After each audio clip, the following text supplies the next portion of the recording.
తెలంగాణ రాష్ట్ర ప్రభుత్వం ప్రజాపాలన పేరిట గ్రామాల్లో ఉన్నటువంటి సమస్యలన్నీ తెలుసుకుంటుంది. ఏవైతే ఇచ్చినటువంటి హామీలను నెరవేర్చే దిశగా దరఖాస్తులను కూడా స్వీకరిస్తున్నటువంటి పరిస్థితి. ఈ నేపథ్యంలో నియోజకవర్గాల్లో కొత్తగా గెలిచినటువంటి ఎమ్మెల్యేలంతా కూడా ఆ కార్యక్రమంలో పాల్గొంటున్నారు. ప్రస్తుతం మనం వనపర్తి నియోజకవర్గంలో ఉన్నాము. మనతో పాటు వనపర్తి ఎమ్మెల్యే మేఘారెడ్డి ఉన్నారు. అన్న చెప్పండి, దాదాపుగా పెద్ద ఎత్తున దరఖాస్తులు వస్తున్నాయి. దరఖాస్తులు అన్నీ తీసుకుంటున్నారు. ఈ నెల 6వ తేదీ వరకు చివరి తేదీగా కూడా ప్రకటిస్తున్నటువంటి పరిస్థితి. తీసుకున్నటువంటి దరఖాస్తుల్లో దరఖాస్తుదారులు వారికి కావాల్సినటువంటి అంశాలన్నింటినీ కూడా పొందుపరుస్తున్నారుగా, ఆ హామీలన్నీ కూడా ఎప్పటి వరకు నెరవేర్చే అవకాశం ఉంది? దరఖాస్తులు చాలా అంటే పెద్ద మొత్తంలో వస్తున్నాయి. చాలా అవసరాలు ఉన్నాయి పబ్లిక్. మొన్నటి వరకు గత పాలకులు 10 సంవత్సరాలు ఉన్న పాలకులు వాళ్ళు చెప్పిందంతా అబద్ధం, వాళ్ళు చెప్పిందంతా మోసం, వాళ్ళంతా అరచేతుల వైకుంఠం చూపించి అదే డెవలప్మెంట్ అనుకున్నారు. అది కాదు. ప్రజలకు ఏం అవసరం ఉందో అది వాళ్ళు తీర్చలేదు. వాళ్ళ అవసరాల కోసం చేస్తున్నారు.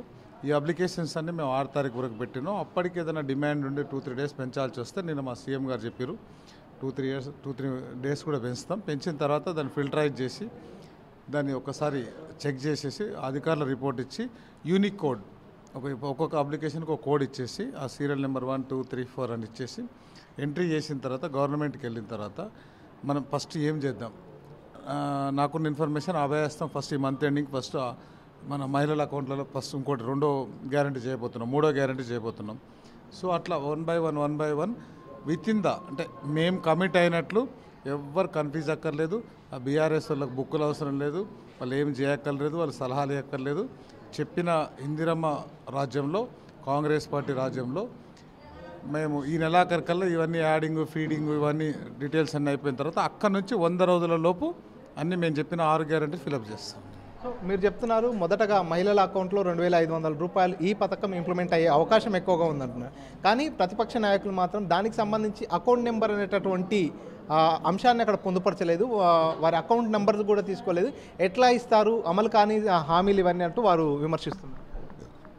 మేము అదే చెప్తున్నాం కదా, యూనిక్ కోడ్ తీసుకున్న తర్వాత అభయాస్తం ఎట్లా చేస్తాం, 57 years ఉన్న పైన వాళ్ళకి ఎట్లాగో పెన్షన్ ఇస్తున్నాం.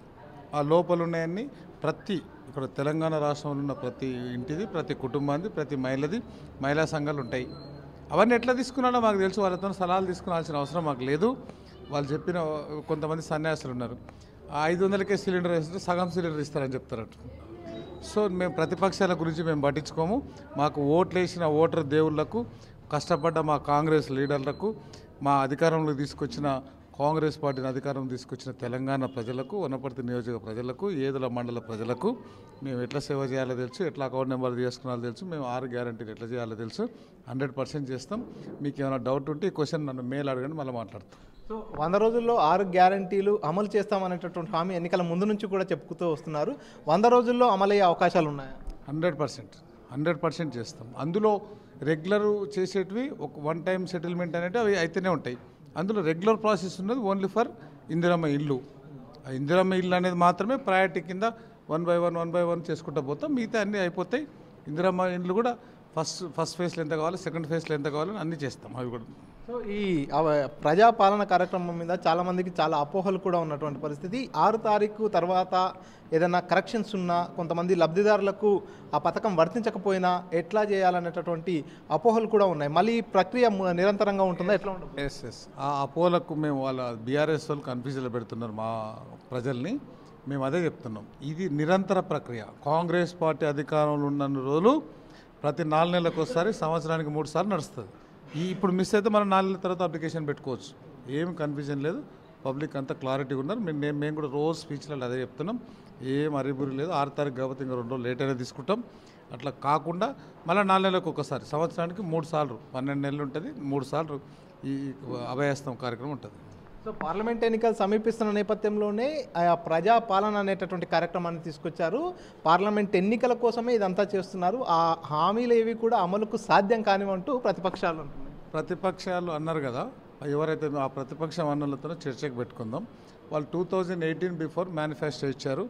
వాళ్ళు గెలిచింది 57 ఏళ్లలో పెన్షన్ ఇస్తామని, ఇంకోటి రైతు బంధు పెంచుతామని, రైతు సంబంధించిన కొన్ని హామీలు ఇచ్చి ఫర్టిలైజర్ ఇస్తామని, అది దళితులకు 3 ఎకరాలు ఇస్తామని, 57 ఏళ్ళకు పెన్షన్ ఇస్తామని వాళ్ళు గెలిచిన ఫస్ట్ సంతకం పెడుతున్నారు. మీరు గుర్తు చేసుకుని ఆ రికార్డు తీయండి. సీఎం గారు మాట్లాడింది, అప్పుడున్న సీఎం గారు. కానీ అది ఎప్పుడు ఇచ్చింది తెలుసా? After 4 years. అది కూడా డెడ్ లైన్ పెట్టింది 2018 వరకే 57 నిన్నలే. నాకు అంత క్లారిటీ నేను ఎందుకు చెప్తున్నా, యాజ్ ఎ ఎంపీపీ నాకు క్లారిటీ ఉంది, నేనే సంతకం పెడతా కాబట్టి. సో 4 ఏళ్ల తర్వాత మొన్న ఎలక్షన్ల ముందుకు తీసుకొచ్చారు. దళితులకు 3 ఎకరాలు ఇస్తున్నారు, ఇవ్వలేదు. 1,00,000 రుణమాఫీ చేస్తున్నారు, ఇవ్వలేదు. డబల్ బెడ్రూమ్లు ఇస్తున్నారు, ఇవ్వలేదు. ఈ నిర్వాసితులకు ఉద్యోగాలు ఇస్తామన్నారు, ఇవ్వలేదు. ల్యాండ్ పోయిన బాధితులకు టైమ్లీ పేమెంట్ ఇవ్వలేదు. అంతెందుకు, ఈరోజు నేను గర్వంగా 4 సభలు చెప్పొచ్చిన, ఇది ఒక్క సభలనే చెప్పలే, అధికారులు లేరని.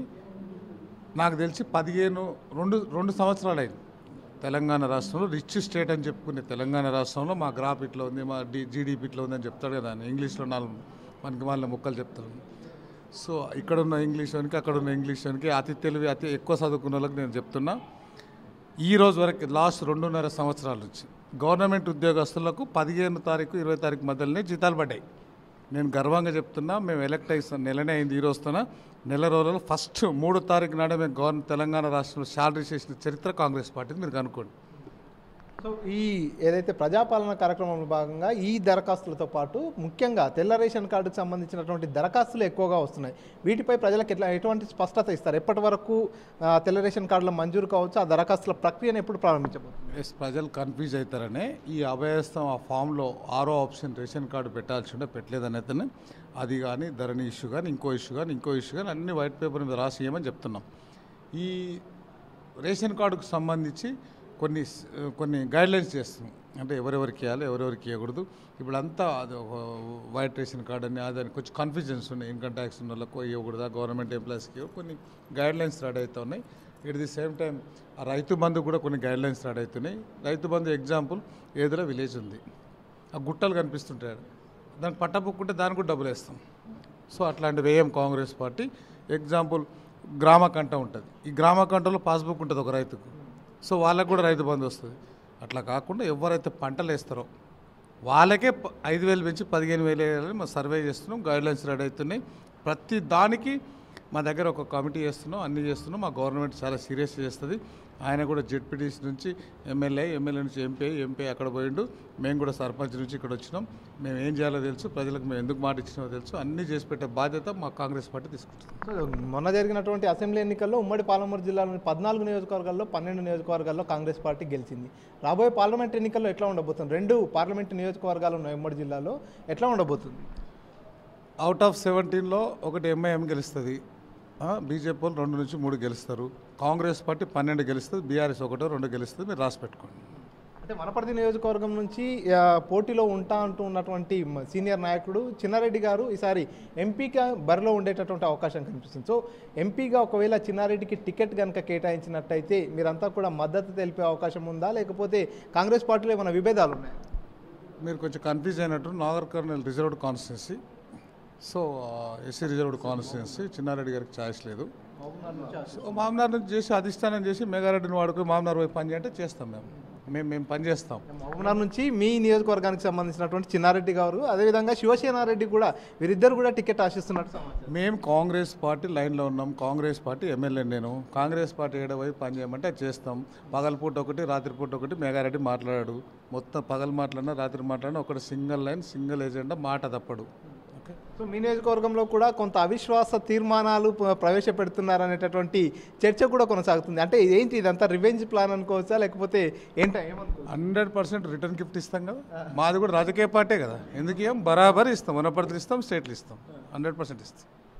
ఓకే, మొత్తంగా ప్రజాపాలనలో భాగంగా దరఖాస్తులన్నీ తీసుకుంటున్నాం. ప్రజల సమస్యలన్నీ కూడా క్షుణ్ణంగా తెలుసుకునేందుకే ప్రజల్లోకి మేము కూడా వస్తున్నాం. ఈ కార్యక్రమంలో భాగంగా పాల్గొంటున్నాము. ఏవైతే దరఖాస్తుదారులు చేసుకున్నటువంటి దరఖాస్తులలో అన్నింటినీ క్షుణ్ణంగా పరిశీలించిన తర్వాత వారందరికీ కూడా ఖచ్చితంగా 100 రోజుల్లో ఈ పథకాలు అందే విధంగా చూస్తాం. అతి త్వరలో తెల్ల రేషన్ కార్డుల ప్రక్రియ కూడా ప్రారంభిస్తామంటూ వనపర్తి ఎమ్మెల్యే మేఘారెడ్డి స్పష్టం చేస్తున్నారు. మణికంఠ, RTV, వనపర్తి నుంచి. మరిన్ని వీడియోస్ కోసం ఛానల్ ని సబ్స్క్రైబ్ చేయండి. లేటెస్ట్ అప్డేట్స్ కోసం వాట్సాప్ ఛానల్ ని ఫాలో చేయండి. అండ్ లింక్ డిస్క్రిప్షన్ లో ఉంది.